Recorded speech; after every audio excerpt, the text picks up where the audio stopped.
नमस्कार। मैं आपके बीच में उपस्थित हूँ आपके channel GS point by Rakesh sir से। दोस्तों मैं बता दूं कि हम लोगों का जो एवरी सैटरडे का टेस्ट सीरीज़ है उसके अंतर्गत पिछला जो टेस्ट हुआ था वह टेस्ट सीरीज़ नंबर 14 था, जो हम पार्ट टेस्ट का 14वां टेस्ट कहते हैं। और उसके अंतर्गत हमने 100 क्वेश्चन का टेस्ट बनाया था। जो टेस्ट आपके बीच में ऑफलाइन हुआ था, हमारे कोचिंग सेंटर जीएस पॉइंट पे हुआ था और हम इसका सॉल्यूशन आपके बीच में लेकर उपस्थित हैं। दोस्तों ये काफ़ी डीपली सॉल्यूशन है, काफ़ी अच्छा सॉल्यूशन है। ज़रूर से आप इसको देखें और समझें। आपके नॉलेज को बढ़ाने के लिए काफ़ी अच्छा ये टेस्ट सीरीज़ था। तो मैं स्टार्ट करता हूँ इस टेस्ट सीरीज़ के अंतर्गत। पहला क्वेश्चन जो आपके बीच में है कह रहा है कि निम्नलिखित में से किसको चालकोथिक युग भी कहा जाता है। दोस्तों मैं बता दूं कि चालकोथिक युग के रूप में हम जो है ताम्र पषाण युग को चालकोशिक युग कहते हैं। ताम्र पषाण युग का मतलब ऑप्शन ए सही है और यह ऑप्शन पहले का सी ऑप्शन ताम्र पषाण युग सही है। मैं बता दूं दोस्तों एक बार और आपको कि निम्नलिखित में से किसको चालकोथिक युग भी कहा जाता है, तो ताम्र पषाण युग को चालकोथिक युग कहा जाता है। दूसरा क्वेश्चन है कि हर्षचरित्र नामक पुस्तक किसने लिखी है। दोस्तों काफ़ी चर्चित और काफ़ी पुरानी यह पुस्तक है और इसको बाण भट्ट ने लिखा था। बाण भट्ट जो है कि ऑप्शन बी सही है। हर्षचरित्र एक इम्पॉर्टेंट पुस्तक है और बाण भट्ट जो है वर्धन वंश के दरबार में एक कवि के रूप में काम करते थे, एक इतिहासकार के रूप में काम करते थे और इन्होंने अपने समकालीन राजाओं के बारे में, उसके चरित्र से लेकर उसके कार्यशैली के बारे में हर्षचरित्र में इन्होंने वर्णन किया था। तो ऑप्शन बी आंसर सही है। पानीपत के तीसरे युद्ध, दोस्तों ध्यान देंगे कि तीसरा युद्ध पूछा हुआ है। पानीपत का युद्ध बार बार पूछा जाने वाला प्रश्न आ रहा है, किसने मराठों को हराया था। तो इसमें एक बात स्पष्ट हो जाती है कि इसमें पानीपत के युद्ध में एक तरफ मराठे लड़ रहे थे, तो किसने हराया था, तो यह एक मराठा और अहमद शाह अब्दाली। और अहमद शाह अब्दाली दोस्तों यह अफगानी था, इसने मराठों को पराजित कर दिया था। इसमें मराठों की बहुत ही क्षति हुई थी। मैं बता दूं कि पानीपत का प्रथम युद्ध 1526 में हुआ था और पानीपत का द्वितीय युद्ध जो है दोस्तों मैं बता दूं कि 1556 में हुआ था।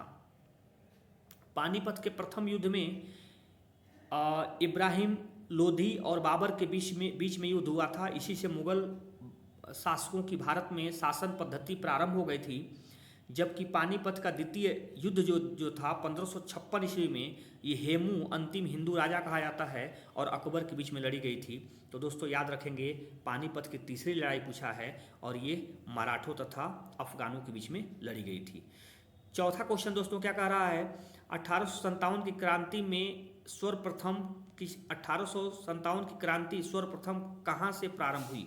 ये क्वेश्चन मैंने आपको हिस्ट्री में रिसेंटली पढ़ाया है दोस्तों।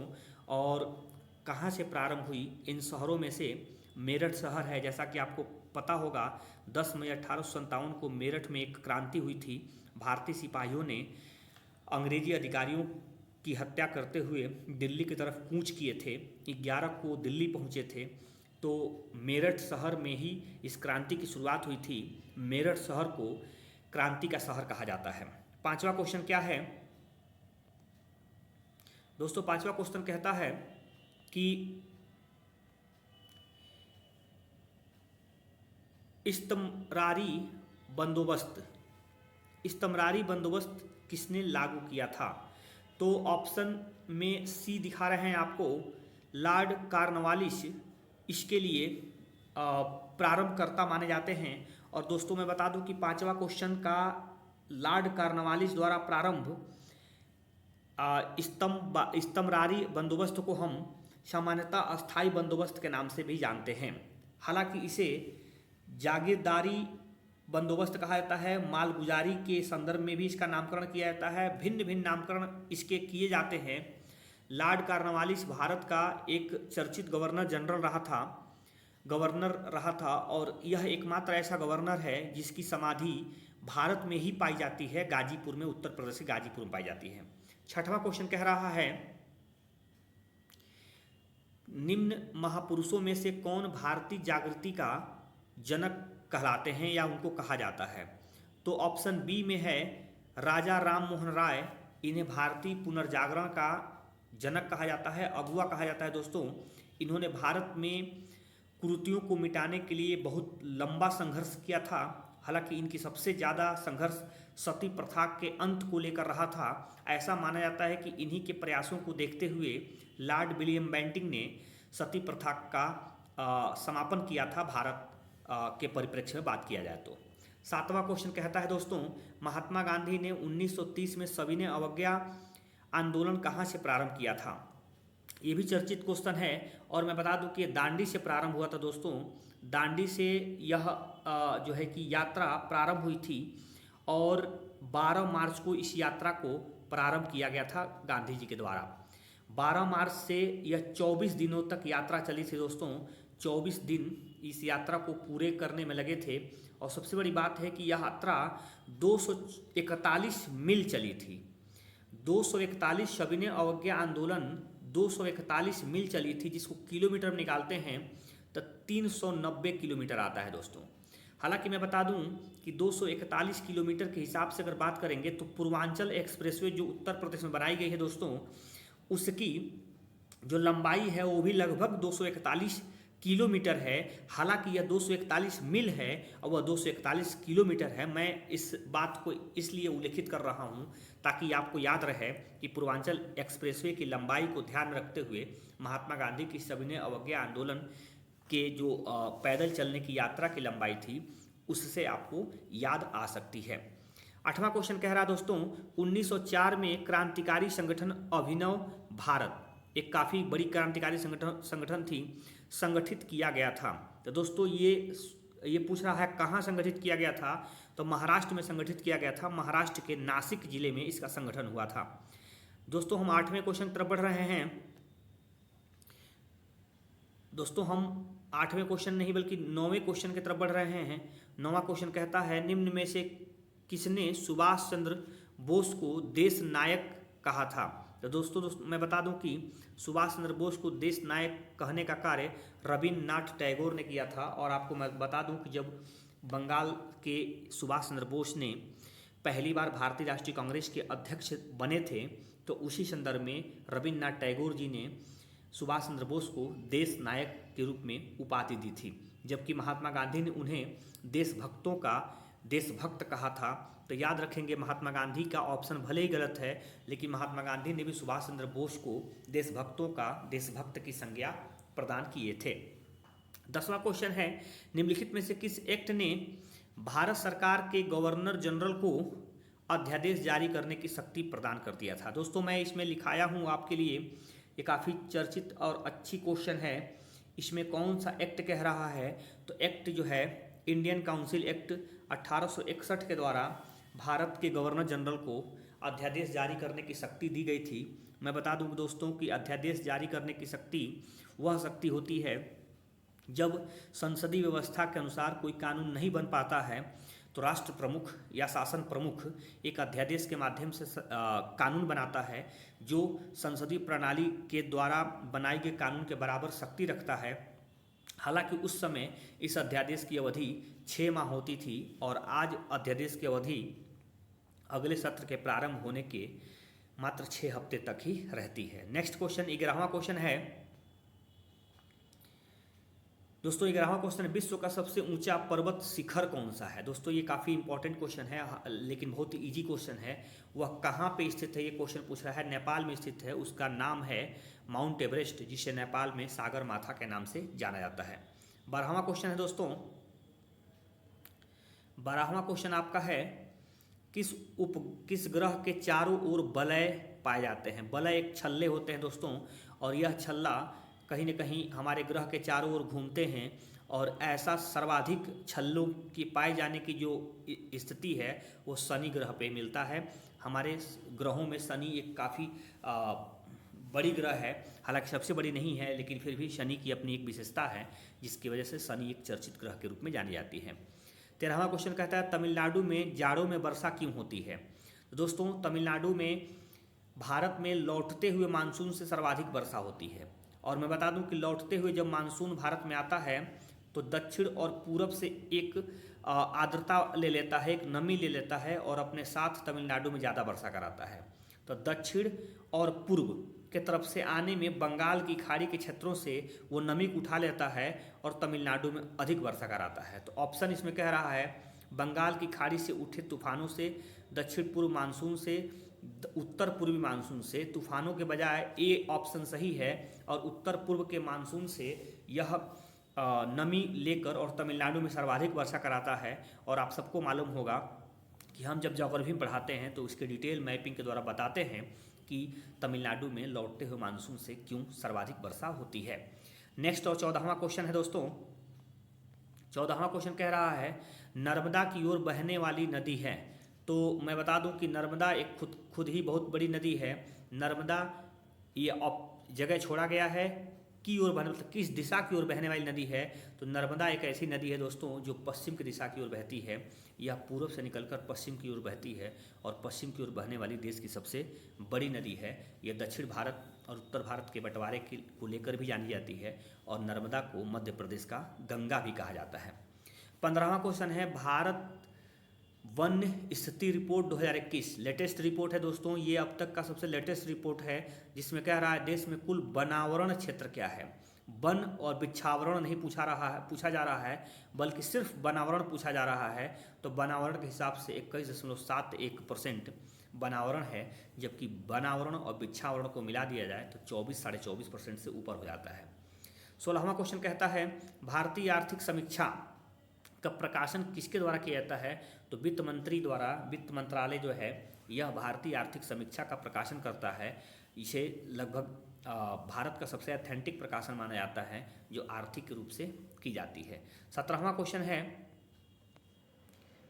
क्वेश्चन है आपके बीच में कि वित्तीय वर्ष 2020-21 में के अनुसार भारत का सबसे बड़ा मक्का उत्पादक राज्य कौन सा है। तो दोस्तों मक्का उत्पादन के मामले में इस समय कर्नाटक सबसे आगे निकला हुआ राज्य है। पहले नंबर पर कर्नाटक है और दूसरे नंबर पर मध्य प्रदेश है, तीसरे नंबर पर महाराष्ट्र है। तो ऑप्शन कर्नाटक सही है।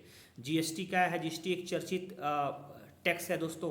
2017 में इसको लॉन्चिंग की गई थी। 1 जुलाई को यह लॉन्च हुआ था और यह आधी रात को लॉन्च किया गया था। और यह एक अप्रत्यक्ष कर है दोस्तों। अप्रत्यक्ष कर के कई करों को मिलाकर जीएसटी बनाया गया है। इसके बारे में हम लोग डिटेल से आगे पढ़ चुके हैं। नीति आयोग के अध्यक्ष निम्नलिखित में से कौन होता है। दोस्तों नीति आयोग योजना आयोग के स्थान पर बनाया गया एक आयोग है जिसकी शुरुआत 1 जनवरी 2015 से हो रही है और इसके अध्यक्ष हमारे देश के प्रधानमंत्री होते हैं, श्री नरेंद्र मोदी जी इसके अध्यक्ष हैं। 20वां क्वेश्चन कह रहा है भारतीय रिजर्व बैंक का राष्ट्रीयकरण कब हुआ था। रिजर्व बैंक का राष्ट्रीयकरण दोस्तों याद रखेंगे, रिजर्व बैंक का राष्ट्रीयकरण 1949 में हुआ था। 1 जनवरी 1949 को भारतीय रिजर्व बैंक का राष्ट्रीयकरण हुआ था। भारतीय रिजर्व बैंक 1935 में गठित किया गया था हिल्टन यंग कमीशन के आधार पर। 1934 के इस कमीशन के आधार पर 1935 में भारतीय रिजर्व बैंक की स्थापना हुई थी जिसका राष्ट्रीयकरण 1949 में हुआ था। 21वां क्वेश्चन कह रहा है भारत में राष्ट्रीय पंचायती राज दिवस कब मनाया जाता है। तो ये काफ़ी चर्चित क्वेश्चन है। 24 अप्रैल को राष्ट्रीय पंचायती दिवस मनाया जाता है और काफ़ी लगातार पूछा जाने वाला यह प्रश्न है। दोस्तों मैं बता दूं कि सबसे पहले पंचायतों की शुरुआत भारत में राजस्थान में हुआ था। राजस्थान के नागौर में पंडित जवाहरलाल नेहरू ने 1959 में पंचायतों की शुरुआत किया था। और हमारे वहाँ पंचायतों को लेकर 2 प्रकार के अनुसूची है, अनुसूची 11 और अनुसूची 12। ये मूल रूप से पंचायतों को लेकर बनाई गई अनुसूची है। दोस्तों 22वां क्वेश्चन कह रहा है लोकसभा के अध्यक्ष को कैसे हटाया जा सकता है। तो दोस्तों ये अध्यक्ष को हटाने की बात कह रहा है। हम लोग पॉलिटी में पढ़ा चुके हैं कि लोकसभा के अध्यक्ष कैसे हटते हैं। तो सामान्य तौर पर लोकसभा में उपस्थित सदस्यों के 2/3 बहुमत गलत है। लोकसभा में सभी सदस्यों के बहुमत से पारित संकल्प द्वारा यही सही है। उपस्थित सदस्यों के जो बहुमत होती है उसी के माध्यम से लोकसभा अध्यक्ष को हटा सकते हैं। लेकिन लोकसभा अध्यक्ष को हटाने के लिए संकल्प 14 दिन पूर्व लाई जाती है। नेक्स्ट क्वेश्चन 23वां हमारा क्वेश्चन क्या है दोस्तों? 23वां क्वेश्चन है निम्नलिखित में से दोस्तों 23वां क्वेश्चन का निम्नलिखित में से कौन सा सहित सुमेलित नहीं है? सहित सुमेलित नहीं है कह रहा है अनुच्छेद 39A का समान न्याय निःशुल्क विधिक सहायता, अनुच्छेद 40 ग्राम पंचायतों का संगठन, अनुच्छेद 44 समान नागरिक संहिता, अनुच्छेद 48 जो है वो नागरिकों कार्यपालिका से न्यायपालिका का पृथक्करण। दोस्तों यह गलत है। 48 में कहता है पशु एवं पशुपालन के संबंध में कृषि एवं पशुपालन का संगठन के संबंध में कहता है, जबकि कार्यपालिका से न्यायपालिका का संगठन अनुच्छेद 50 में उल्लेखित है। दोस्तों 24वां क्वेश्चन क्या कह रहा है? केंद्र राज्य संबंध किस अनुसूची में है? दोस्तों केंद्र और राज्य संबंधों का अनुसूची 7 है। इसके लिए अनुसूची 7 के लिए 3 सूचियाँ उल्लेखित है, सूची 1, सूची 2 और सूची 3 में केंद्र राज्य संबंधों को दर्शाया गया है। अनुच्छेद 25वां कहता है लोकसभा का कोरम कुल सदस्य संख्या का कितना होता है? दोस्तों सभी ये क्वेश्चन को हमारे पॉलिटी में पढ़ाए गए हैं।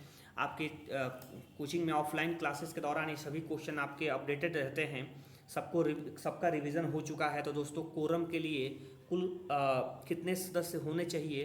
तो 1/10 सदस्य या 10% सदस्य जिसको कहते हैं, जब तक वो उपस्थित नहीं होंगे तब तक लोकसभा की सत्र को नहीं चलाया जा सकता है। 26वां क्वेश्चन कह रहा है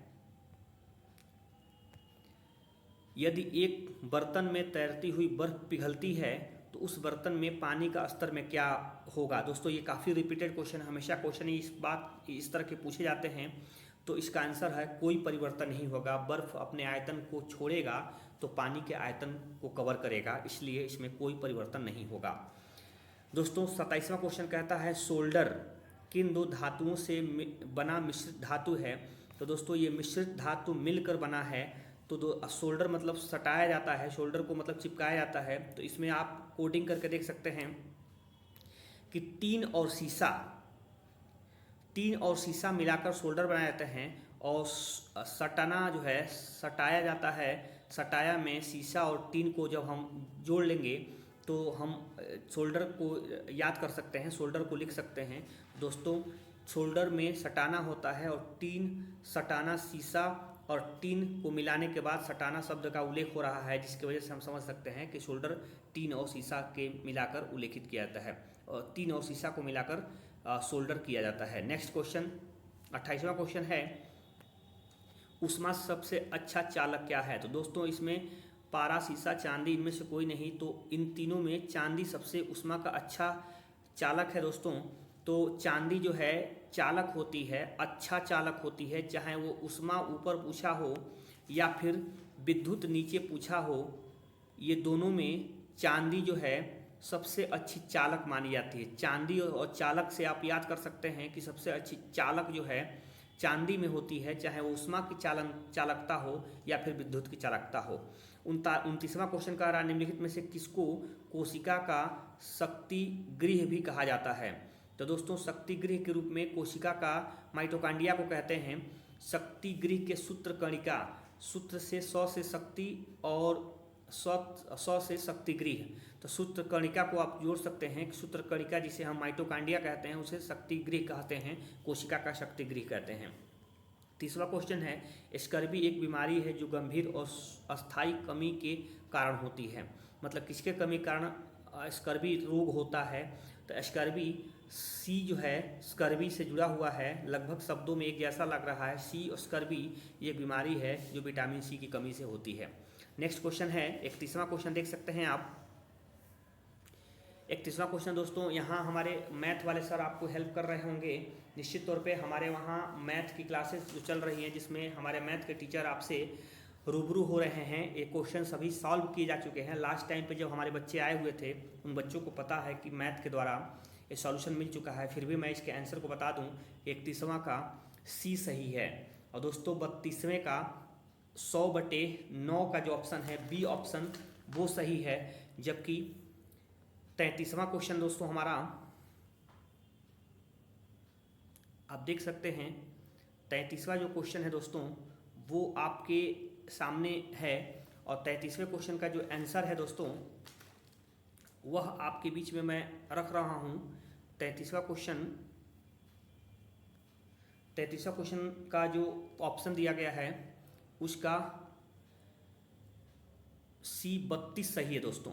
नेक्स्ट इसमें देख सकते हैं दोस्तों, थोड़े से ये क्लियर ना होने की वजह से 2-4 क्वेश्चन में मिस्टेक्स दिखाई देंगे, बट आप चाहें तो इसको सही समझ सकते हैं, थोड़ा सा ध्यानपूर्वक देखकर इसको जान सकते हैं। 12 संख्याओं का माध्य 25 है।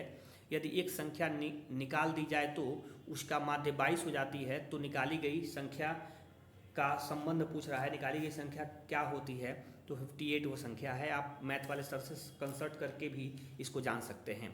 4 भाइयों की औसत आयु 14 वर्ष है। 4 भाइयों की औसत आयु, औसत आपको निश्चित तौर पर एवरेज बताया जाता है मैथ वाले सर के माध्यम से। और मैं बता दूं कि यहाँ अब 14 वर्ष है, उसके पिता के भी शामिल हो जाने पर औसत आयु 4 वर्ष बढ़ जाती है, मतलब 14 4 18 हो जाती है। तो उसमें उनके पिता की आयु क्या है, तो उसके आधार पे 34 उस आंसर होगा दोस्तों। 36वां क्वेश्चन कहता है निम्नलिखित विलोम युग्मों में से एक युग्म शुद्ध नहीं है। ये दोस्तों शुद्ध नहीं है। इस तरह के बहुत सारे क्वेश्चन हैं दोस्तों जो आपके बीच में गलती होते हैं। आप शुद्ध नहीं है इत्यादि को ध्यानपूर्वक नहीं देखते हैं, जिसकी वजह से बहुत सारी गलतियां हो जाती हैं। तो इसमें जो 36वां का जो ऑप्शन आ रहा है नूतन का सनातन, ऐसा नहीं है होना चाहिए दोस्तों। नूतन का पुरातन होता है जबकि सनातन नहीं होता है, इसलिए डी नंबर का ऑप्शन जो है वो शुद्ध नहीं है। 37वां क्वेश्चन कह रहा है दोस्तों जिसका कोई शत्रु नहीं है, वाक्यांश का एक शब्द है, जिसका कोई शत्रु नहीं है उसको क्या कहते हैं, अजात शत्रु कहते हैं दोस्तों। अजात शत्रु हिंदी के हिसाब से देखा जाए तो अजात शत्रु एक किताब है, बहुत बड़ी किताब है, महाकाव्य का दर्जा प्राप्त है और जयशंकर प्रसाद द्वारा लिखी गई किताब है। जयशंकर, शंकर का कोई शत्रु नहीं होता है, जयशंकर प्रसाद ने अजात शत्रु को लिखा है, उससे भी याद रख सकते हैं। जयशंकर, जिसकी जय जयकार हो, जो शंकर हो, उसका कोई दुश्मन नहीं हो सकता, उसका कोई शत्रु नहीं हो सकता है। तो दोस्तों अजात शत्रु जयशंकर प्रसाद द्वारा लिखित एक प्रसिद्ध पुस्तक है। 38 क्वेश्चन कर रहा है कौन सा शब्द सूर्य का पर्यायवाची है। दोस्तों जैसा कि आपको मालूम होगा दिन, दिवाकर, भानु, भास्कर सूर्य का पर्यायवाची होता है और विभाकर कोई सूर्य का पर्यायवाची नहीं है। क्वेश्चन पूछ रहा नहीं हमें, तो विभाकर होगा। निम्न में से पुल्लिंग शब्द का चयन कीजिए। दोस्तों पुल्लिंग जो है, पुल्लिंग शब्द हमेशा आकारांता के आधार पर होता है, इकारांता स्त्रीलिंग को लेकर होता है, लेकिन पुल्लिंग में पहिया जो शब्द है वह पुल्लिंग शब्द नहीं बल्कि स्त्रीलिंग शब्द है, यह अपवादित शब्द में आता है। नेक्स्ट क्वेश्चन आप देख सकते हैं निष्कपट शब्द का संधि विच्छेद है, तो संधि विच्छेद निह धन कपट को निष्कपट कहते हैं, संधि विच्छेद होगा निह धन कपट, ऑप्शन ए सही है। 40वां के बाद 41वां क्वेश्चन दोस्तों हमारा 41 क्वेश्चन अंग्रेजी सेटअप में है, तो मैं फिर भी हम चाहेंगे कि हमारे यहाँ अंग्रेजी के सर वो अवेलेबल रहते हैं, उनके माध्यम से आप जान लें। फिर भी मैं बता दे रहा हूँ कि 41वां का ऑप्शन ए सही है, जबकि दोस्तों सॉरी अब 41वां का ऑप्शन डी सही है, जबकि दोस्तों मैं बता दूं कि 41वां के बाद 42वां का जब आंसर देखने जाएंगे तो हम 42वां का बी सही है, जबकि 43वां का जो है ऑप्शन 43वां का भी डी सही है, जबकि 44वां के बारे में हम देखें तो 44वां का पब्लिश जो है, पब्लिश ऑप्शन ए इसको सही बनाया गया है, जबकि 45वां में लिमिटेड, दोस्तों 45वां का लिमिटेड जो है यह आपके सही ऑप्शन हैं। 46वां क्वेश्चन के तौर पे हम अगर देखेंगे तो 46वां का काफ़ी आसान है, हिंदी वर्जन में है। शब्द का चयन करें, कीट विज्ञान का कीट से संबंध है, तो जीवाश्म विज्ञान या जीवाश्म अध्ययन का किससे संबंध है, तो जीवाश्म से संबंध है। दोस्तों आसान है, इसको समझने पर आप समझ सकते हैं कि क्या आंसर हो सकता है। 46वां का ऑप्शन बी सही है। 47वां क्वेश्चन कह रहा है दोस्तों किसी विशिष्ट कूट भाषा में यह लिखा जाता है, इसको यह लिखा जाता है के रूप में लिखा जाता है, तो उसी भाषा में इसे किस रूप में लिखा जाएगा। तो दोस्तों ये अपने आप में क्वेश्चन आते हैं, इसको कई प्रकार से मिलाने होते हैं और वैसे आप जब मिलाएंगे तो आपको ऑप्शन डी का आंसर सही दिखाई देगा। क्वेश्चन 48 क्या कह रहा है, रानी पीयूष की बहन और कमल की बेटी है। रानी एक बेटी है जो किसकी बेटी है, पीयूष की बहन और कमल की बेटी है। दोस्तों कमल गौरव का बेटा और आर्यन का भाई है। दोस्तों अगर आर्यन रजनीश का संबंध पूछे तो यह संबंध आपका जाता है चाचा के रूप में। दोस्तों आप इसको अच्छे से जान सकते हैं या फिर हमारे मैथ वाले स्तर से कंसल्ट करके भी जान सकते हैं। काफ़ी आसान है। संबंधों को दर्शाने के लिए निश्चित तौर पर संबंधों की एक व्याख्या की जाती है, जिसके आधार पर आप संबंधों को जान सकते हैं कि कौन किसके संबंधित होता है। नेक्स्ट 48 क्वेश्चन कह रहा है दोस्तों, 49 क्वेश्चन, यदि 18 अक्टूबर 2011 को रविवार था तो 19 सितंबर 2012 को क्या है? तो निश्चित तौर पे आपके ऑप्शन के आधार पे रविवार के बजाय सोमवार है, क्योंकि लीप ईयर्स के बजाय यह कोई लीप ईयर्स नहीं है जिसमें आप देख सकते हैं कि एक दिन बढ़ा हुआ दिखाई दे रहा है। यह लीप ईयर्स है, इसके बजाय हम रविवार को सोमवार के रूप में गणना कर पा रहे हैं। फिर दोस्तों हम 50वां क्वेश्चन देखते हैं। 50वां क्वेश्चन कह रहा है दोस्तों कि 50वां क्वेश्चन 4 शब्द दिए गए हैं। आप देख सकते हैं सामने 4 शब्द दिए गए हैं, 4 जिसमें से 3 किसी न किसी तरह समान हैं, मतलब उनकी समानता कोई किसी न किसी रूप में बनती है। और समान पूछ रहा है कि असमान 50वां का कौन है? तो ऑप्शन ए में अभाव है, समृद्धि है, दरिद्रता है, कंगाली है। तो ये अभाव, दरिद्रता और कंगाली यह कमी को दर्शाता है, जबकि समृद्धि वृद्धि को दर्शाता है, इसलिए ऑप्शन बी सही है। मार्च 2022 में भारतीय रिजर्व बैंक के गवर्नर ने कहाँ पे रिजर्व इनोवेशन हब का उद्घाटन किया था दोस्तों? तो बेंगलुरु में किया था। और मैं आपको बता दूं कि ऐसा करके भारतीय नोटों में नवीनता लाने का प्रयास किया जा रहा है, इनोवेशन करने का प्रयास किया जा रहा है, जिससे भारतीय नोटों की नकली छपाई न हो सके और न ही किसी देश में इसको गलत तरीके से पहुंचाया जा सके। इसलिए इसके लिए एक उद्घाटन हुआ था, तो जो बंगलौर में हुआ था। 52 क्वेश्चन का आंसर है दोस्तों। 52 क्वेश्चन कह रहा है मार्च 2022 में बाजार पंजीकरण के संदर्भ में कौन सा देश विश्व का 5वां सबसे बड़ा शेयर बाजार बन गया है? तो दोस्तों 5वां भारत बना है। और 5वें शेयर बाजार के दृष्टिकोण से आप याद रख सकते हैं कि इस समय जीडीपी के आधार पर दुनिया में 5वीं सबसे बड़ी अर्थव्यवस्था है भारत की अर्थव्यवस्था, और इसमें भी शेयर बाजार में भी 5वीं सबसे बड़ी शेयर बाजार हो चुकी है। न्यूयॉर्क शेयर बाजार को माना जाता है पहला, जबकि भारत का 5वां शेयर बाजार के रूप में देश का दर्जा मिल चुका है। 53 का क्वेश्चन क्या है? हम 53 क्वेश्चन को देख लेते हैं। 53 क्वेश्चन कह रहा है 53 क्वेश्चन कह रहा है दोस्तों कि महिलाओं के पूर्ण स्वामित्व वाले देश के पहले औद्योगिक पार्क, यह देश में पहला ऐसा पार्क है, औद्योगिक पार्क है, जिसमें महिलाओं के पूरी तरह से स्वामित्व होंगे और महिलाएं ही पूरी औद्योगिक व्यवस्था की स्वामित्व रखने वाली प्रतिनिधि होंगी। और ऐसा महिलाओं के द्वारा उत्पादित या महिलाओं के द्वारा निर्मित कोई भी वस्तु एक तरह से कहीं न कहीं इस औद्योगिक पार्क में उत्पादन करने की इजाज़त मिलेगी। और ऐसा भारत में तेलंगाना सरकार द्वारा किया गया है और ये हैदराबाद में इस पार्क की स्थापना की गई है।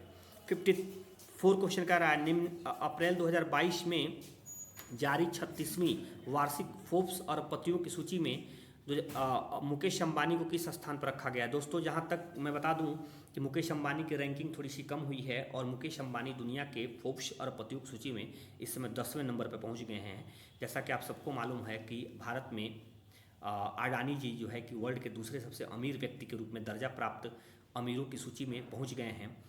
तो निश्चित तौर पे मुकेश अंबानी की रैंकिंग कमी आई है। हालांकि फिर भी वर्ल्ड रैंकिंग में वो 10वें नंबर पे हैं और भारत के दूसरे सबसे अमीर हैं। फिलहाल उनकी रैंकिंग 10वीं है, जो बी ऑप्शन सही है। 55 को नंबर क्वेश्चन कह रहा है दोस्तों, 55वां क्वेश्चन कह रहा है कि जनवरी 2022 में इसरो के किस संचार उपग्रह को सेवानिवृत्त कर दिया गया? इसरो भारत का एक दूरसंचार केंद्र है, दूरसंचार की संस्थान है और यह एक संचार उपग्रह थी। तो इस उपग्रह को एक तरह से कह सकते हैं कि ख़त्म कर दिया गया। वह इनसेट 4C था, जो ऑप्शन डी में आपको दिखाया गया है। दोस्तों नेक्स्ट क्वेश्चन कह रहा है 56वां क्वेश्चन, भारत की पहली स्टील स्लैम रोड किस शहर में बनाई गई है? दोस्तों हम लोगों ने जब करंट अफेयर्स को पढ़ाया था तो उसमें बताया गया था कि भारत में पहली बार स्टील से बनाई गई रोड जो है वो सूरत में बनाई गई है, गुजरात का सूरत शहर। 56 क्वेश्चन कह रहा है दोस्तों, किस देश के पहले सी विट पार्क की स्थापना किस राज्य में की गई है? दोस्तों तो ये सी विट पार्क की स्थापना तमिलनाडु में की गई है। तमिलनाडु सी बीट पार स्थापित करने वाला पहला भारत का राज्य होगा। 58 क्वेश्चन कह रहा है दोस्तों, कौन 2022 जून 2022 में कौन देश भांग की खेती को वैध करार देने वाला एशिया का पहला देश बन गया है? तो थाईलैंड जो है, जैसा कि भांग को आप जानते हैं कि एक मादक पदार्थ है, उसको लीगल खेती के तौर पर इजाज़त देने वाला थाईलैंड पहला देश बना है। हालांकि दोस्तों माल्टा भी एक देश है जो हाल ही में भांग को प्रत्येक घर में एक निश्चित ग्राम तक रखने की इजाज़त दे रखा है। उससे ऊपर के रखे गए भांग को इनलीगल माना जाएगा, जबकि एक निश्चित ग्राम करीब 30 ग्राम समथिंग वो था, जिसमें उस ग्राम को भारत उस माल्टा के प्रत्येक घरों में रखने की इजाज़त माल्टा की सरकार ने दे रखी है। 59 क्वेश्चन है, भारत के पहले विश्व शांति केंद्र की स्थापना किस शहर में की गई? विश्व शांति केंद्र की स्थापना कहाँ की गई है? तो गुरुग्राम में की गई है दोस्तों। विश्व शांति केंद्र, अगर गुरुग्राम का इतिहास देखेंगे तो ये हरियाणा से जुड़ा हुआ है, और हरियाणवी लोग के जो भाषा है वो कहीं न कहीं अशांति फैलाने वाली भाषा हो सकती है। हरियाणा अपने आप में थोड़ी सी एक्टिव राज्य माना जाता है, वहाँ के लोग थोड़े टेढ़े विचारों के माने जाते हैं, और इस तरह से वहीं पर विश्व शांति केंद्र की स्थापना की गई है। मई 2022 में किस राज्य में ई अधिगम योजना शुरू की गई है? दोस्तों ई अधिगम योजना अपने आप में एक ऐसी योजना है जो बच्चों को शिक्षा को लेकर प्रोत्साहन देता है, और इसमें लैपटॉप इत्यादि वितरण भी किए जाते हैं। यह भी हरियाणा से संबंधित प्रश्न है। 60वां का आंसर बी सही है। दोस्तों 61वें की तरफ हम लोग बढ़ते हैं। 61वां क्वेश्चन कहता है, फिनलैंड की राजधानी क्या है? दोस्तों फिनलैंड की राजधानी हेलसिंकी है, और आप सबको मालूम है कि राजधानी को लेकर प्रश्न हमेशा से बनते रहे हैं। विश्व के सभी राजधानियों का अध्ययन आपको एक बार करना ही होगा। मैं बता दूं कि ताशकंद है उसकी राजधानी है, वो कहाँ की राजधानी है? उज्बेकिस्तान की राजधानी है। बर्न जो है कि स्विट्जरलैंड की राजधानी है, और डबलिन जो है कि आपके आयरलैंड की राजधानी है, जबकि हेलसिंकी जो है कि यह फिनलैंड की राजधानी है। 62 क्वेश्चन, 62वां क्वेश्चन, निम्नलिखित में से कौन सा युग्म सही रूप से मेल खाता है? दोस्तों ये मेल खाने के संबंध में है, तो कथक उत्तर प्रदेश जुड़ा हुआ है, मेल नहीं खाता है। कुचिपुड़ी जो है आंध्र प्रदेश जुड़ा हुआ है, ये भी मेल नहीं खाता है। कथकली जो है कि केरल जुड़ा हुआ है, ये भी मेल नहीं खाता। सिर्फ मेल खाता है भारतनाट्यम, तमिलनाडु। ऑप्शन सी सही है। विश्व खाद्य कार्यक्रम संयुक्त राष्ट्र की खाद्य सहायता शाखा है, इसका मुख्यालय कहाँ है? दोस्तों ये मात्र ऐसा शाखा है जिसका मुख्यालय जो है रोम में है, और आपके 63 का आंसर जो है डी सही है। रोम इटली की राजधानी है, इटली का एक शहर है जहाँ पे विश्व खाद्य कार्यक्रम की स्थापना की गई है। गुदई महाराज दोस्तों एक चर्चित हमारे देश के व्यक्ति हैं, एक वाद्य यंत्र बजाते थे। पूछ रहा है इनका संबंध किससे है? दोस्तों ये तबला वादक थे, ये तबला बजाने का कार्य करते थे। समता प्रसाद इनका नाम था, जो वास्तविक इनका जो नाम था समता प्रसाद था, जबकि गुदई महाराज के नाम से ही जाने जाते थे, और वाराणसी घराने से जुड़े हुए थे। 65 क्वेश्चन कहता है, साहित्य में नोबेल पुरस्कार प्राप्त करने वाला प्रथम भारतीय का नाम बताइए। तो दोस्तों ये भारत के पहले नोबेल प्राइज प्राप्तकर्ता भी हैं, उनका नाम है रविन्द्रनाथ टैगोर। गीतांजलि नाम की जो उनकी ऐतिहासिक पुस्तक है, उसी पुस्तक पर 1913 में रविन्द्रनाथ टैगोर जी को नोबेल प्राइज दिया गया था, और साहित्य का प्राइज था।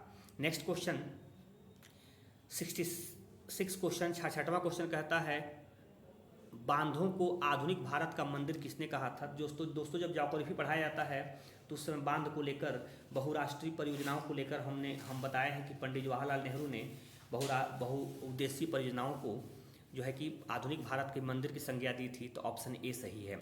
67 क्वेश्चन कह रहा है, निम्न जून 2022 में आयोजित टेनिस की ग्रैंड स्लैम प्रतियोगिता में जो फ्रेंच ओपन जो हुआ था उसके विजेता कौन है 2022 के? और पुरुष एकल विजेता के बारे में पूछा गया है, तो राफेल नडाल हैं।